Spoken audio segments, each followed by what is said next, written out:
You're listening to Faith in Action. I'm your host, Matthew Nowlin. And I'm Shawn Grant. We lead Conservative Christians of Tennessee, and we're thankful you're listening to the show. Conservative Christians of Tennessee exists to analyze political policy and politicians in Tennessee, and all from a conservative Christian worldview.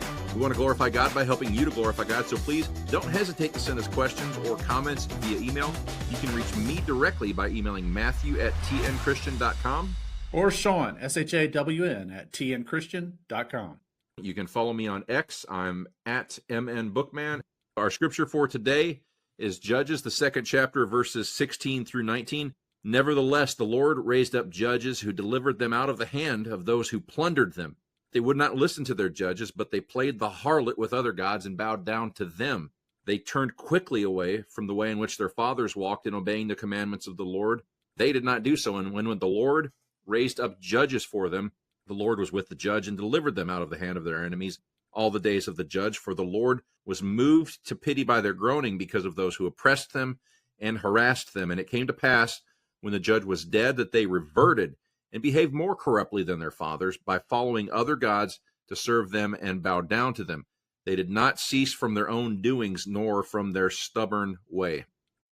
Folks, the winning just doesn't seem to stop right now. It's past the point of comedy to watch as the Trump administration dismantles the bureaucracy. We would love to see all these efforts being done via Congress, but Congress is too fat and lazy, figuratively and literally. We would love to see the judiciary support these financial savings for all Americans, but the legal schools have been turning out Marxists for decades. So we will gladly take the blunt weapon that is a Trump presidency, and we will celebrate when he's doing great things for our land. But folks, it's time for a similar effort in our churches. We need leaders in all the major denominations to stand up against the seminaries and all the platform celebrity leaders and act boldly like President Trump plus Christianity. There is a fantastic article on the Center for Baptist Leadership this week calling for a Doge effort in the Southern Baptist Convention, and we second that. We need financial transparency in all denominations. We need men of God to stand in every church community and proclaim that if their denomination is not standing true,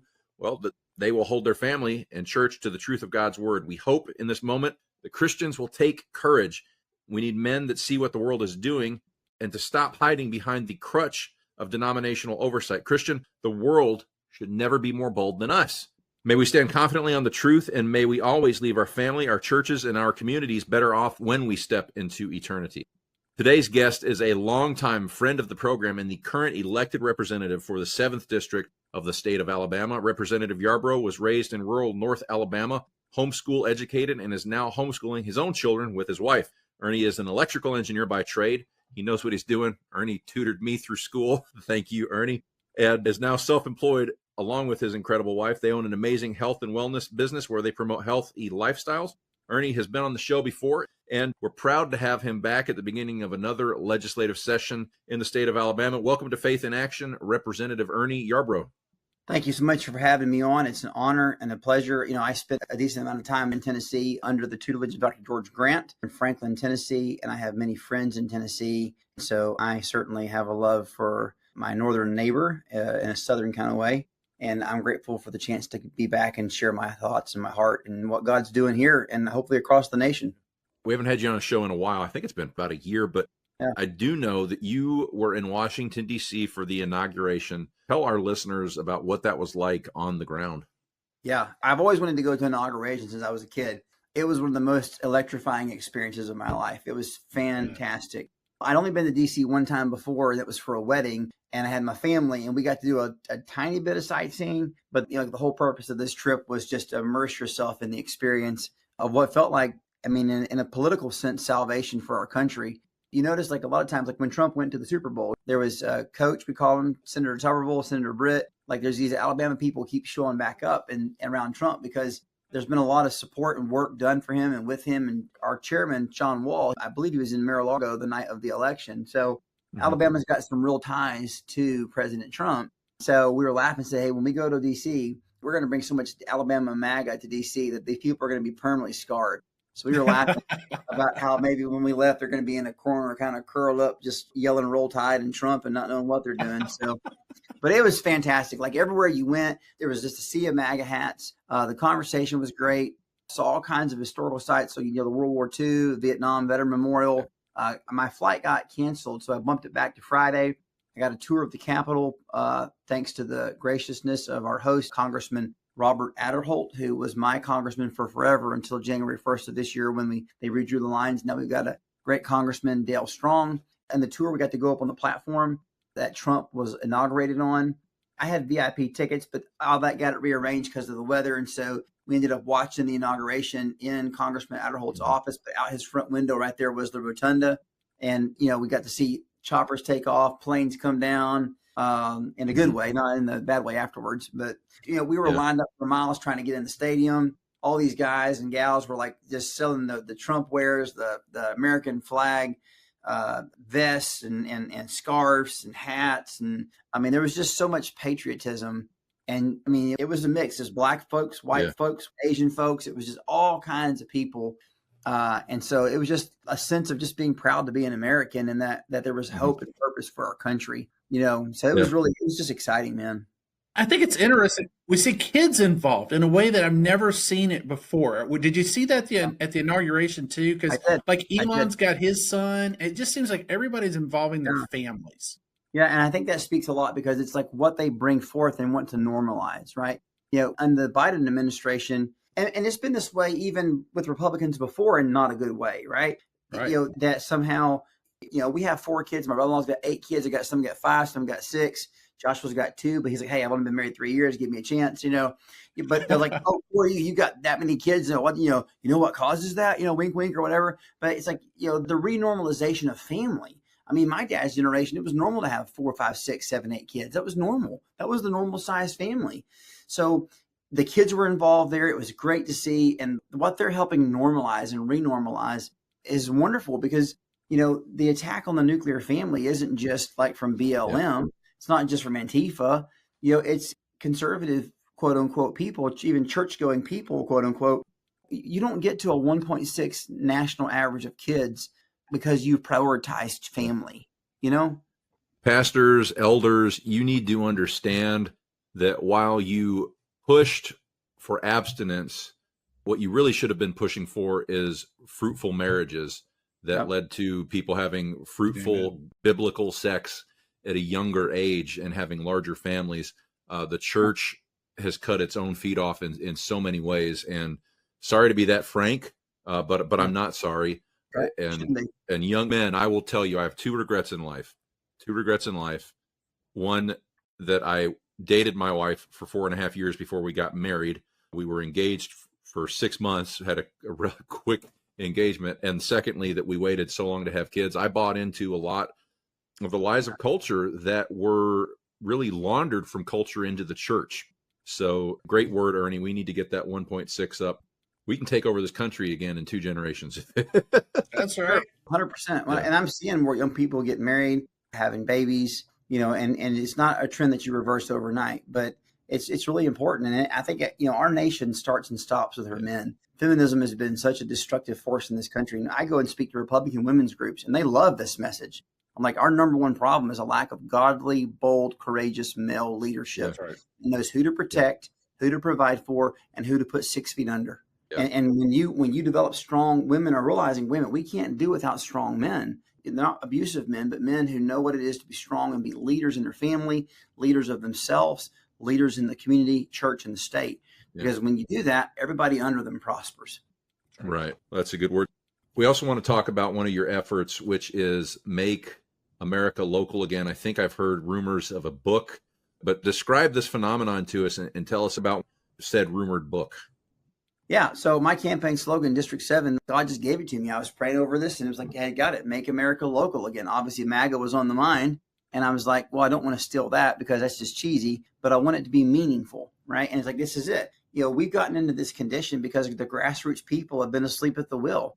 We've allowed these things to happen. We're not involved. We've not taken responsibility for ourselves, for our families, for our education of our kids, for local things, church things, state things, civil government. It's like, inflation. Yeah, it's easy to say, Bidenomics, Congress has got problems. They voted all this money. Yeah, but why? Because ultimately we surrendered our sovereignty and we gave up our authority and sovereignty when we never should have. And because we did that, all the other host of evils, it's like Trump, when government doesn't secure the border, host of evils downstream. When we, the people, give up our sovereignty and we allow COVID lockdowns and vaccine and all that junk to happen, we're like, nah, we're good. We'll figure out how to love our neighbor and pay our mortgage. Don't call me, I'll call you. So now the difficult part there is you have to look in the mirror and say, not my brother, not my sister, but it's me, oh Lord. But that's painful, but it's also exciting, because when you acknowledge that it's your fault, you can fix it. And when you start fixing it, that's when you change the course of history. So the whole concept behind Make Alabama Local Again, and therefore Make America Local Again,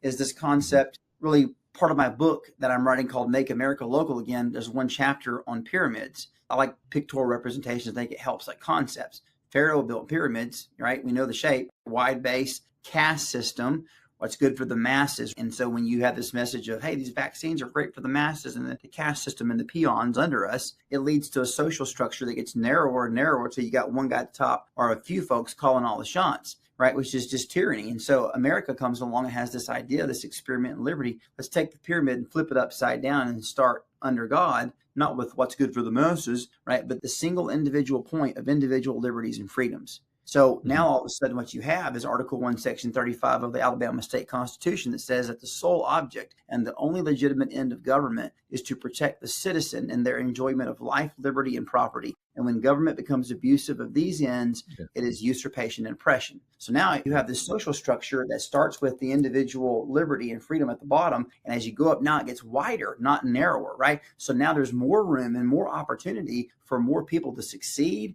successful of the middle class. More people have a chance to be involved in their government, but it all rests on that single point, right? Which means you can't use collective force up here at the top to destroy individual liberty. They have to work in harmony. And so that's kind of the concept behind the book. And so we flesh that out in a lot of other concepts and word pictures.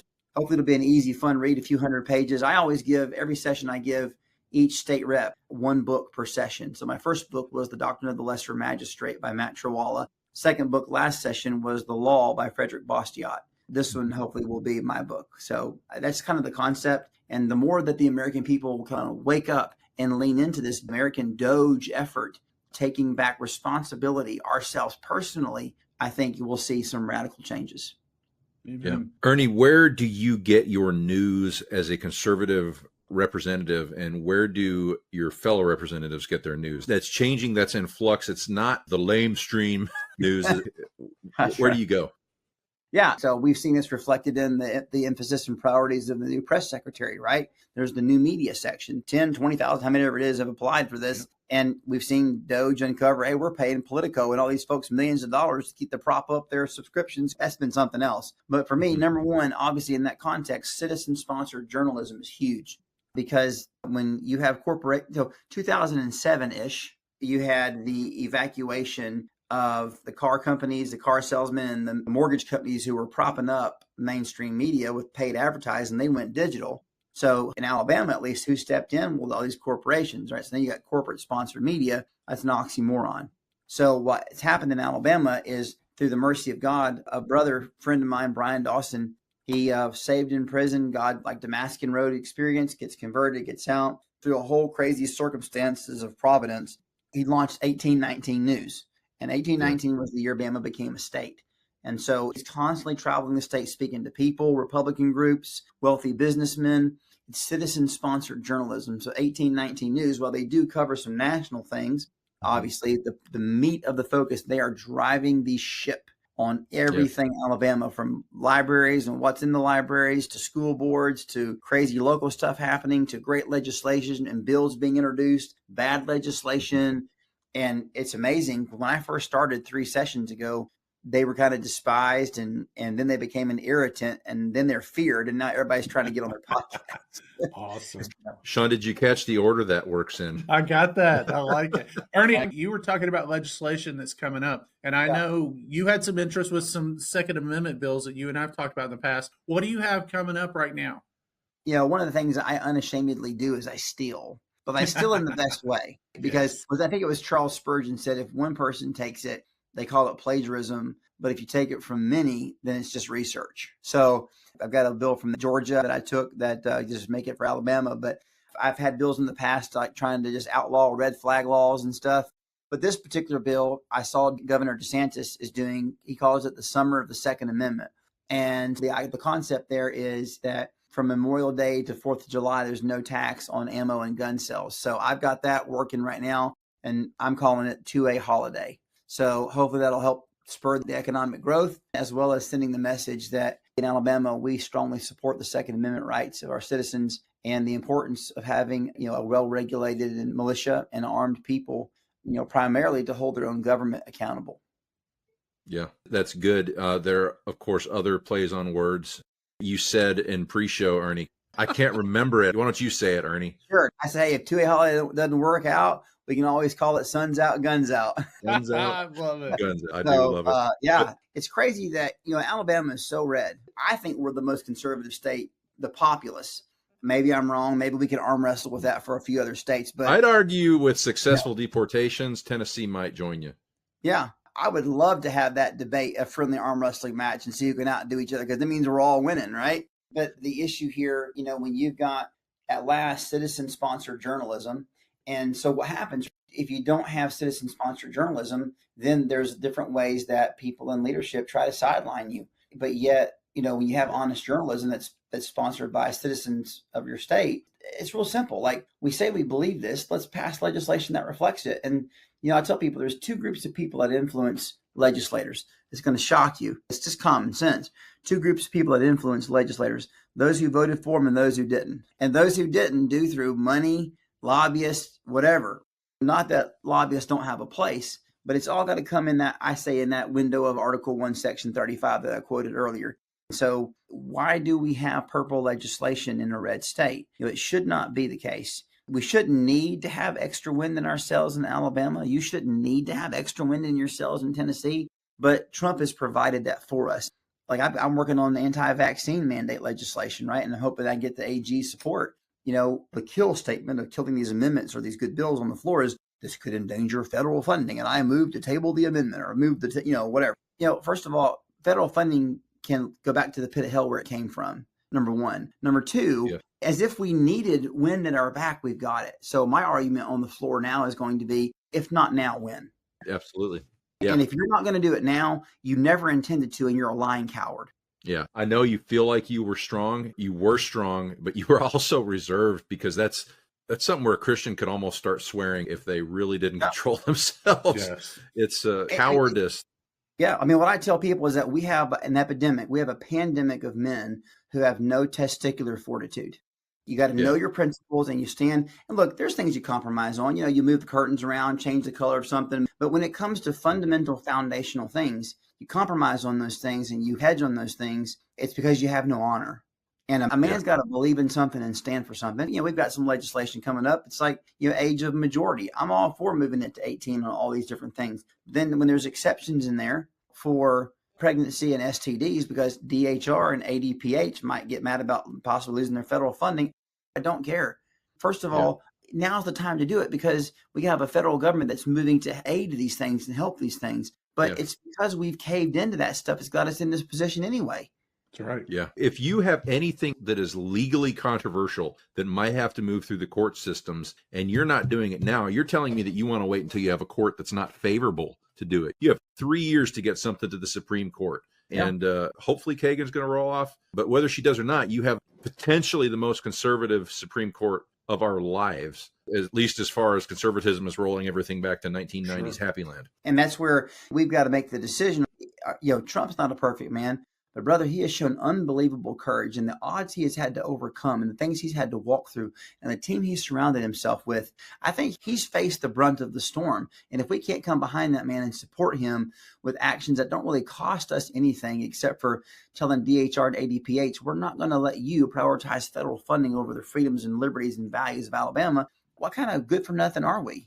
I want your reaction to this statement, Ernie. Shame on us in the church that we exerted so little influence and so little loyalty to the guy that got Roe versus Wade overturned, that he had no choice but to turn to Paula White instead of a faithful male Christian pastor to lead his faith office. What's your response to that? I think it's a great point. Look, we saw this happen with John MacArthur in California. That man spent all those years at the T4G and Together for the Gospel conferences. That turns out half of them probably getting paid by USAID anyway. And he's over there taking a stand in California, Gets an $800,000 apology from Gavin Newsom and not a word from those men that he preached all them conferences with. Because quite frankly, they ain't worth shooting. And to put it in good Alabama English, it is embarrassing. But history, juxtaposition that to the American Revolution that King George called the Presbyterian Parsons Rebellion, and he called the pastors the Black Robe Regiment. Pastor Jonas Clark, the shot heard around the world, Lexington Concord Green, Pastor Jonas Clark and his men, Peter Gabriel Muhlenberg. There's a statue of him in the Capitol building. It says Muhlenberg. You know what he did? Preached a famous sermon, time for war, time for peace. Time for peace is over. Time for war is now. Pulls his black robe off, colonel's uniform, drums up 300 men. They go to Yorktown.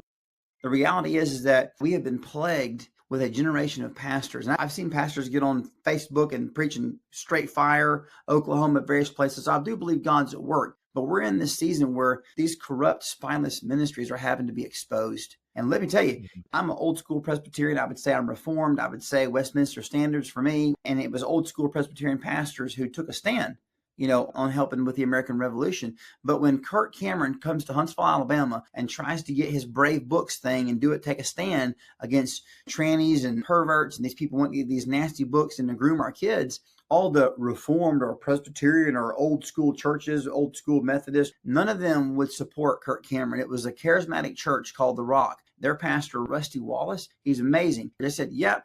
We had to go through a lawsuit to get it back at the Madison or Huntsville Library, and they did an overflow at the Rock. So I'm at the point where I'm like, you know what? You show me by your actions. Because, look, I don't have it all together, but even if there's somebody that I may say theologically I'm not like 100% aligned with, first of all, it doesn't mean they're not my brother or sister in Christ. Number two, if they have the courage to take a stand, there's something about their theology and the knowledge of God that they have that these other places do not have.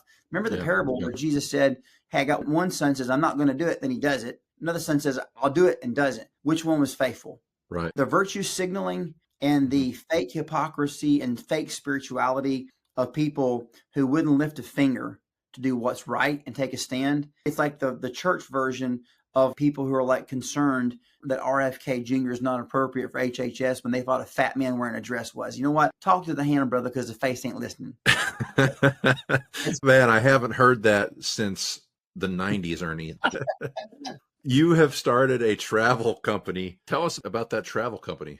Yeah, sure. So Dr. George Grant in Franklin, Tennessee, he's got a footprint there in Tennessee and throughout the world. He is one of the three most influential men in my life.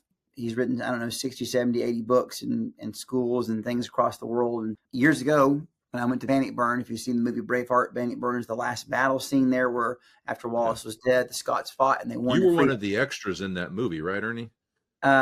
Yes. Yes. So that was the name of the college. And so went there in that first year before I ended up coming back to Alabama and going to engineering school.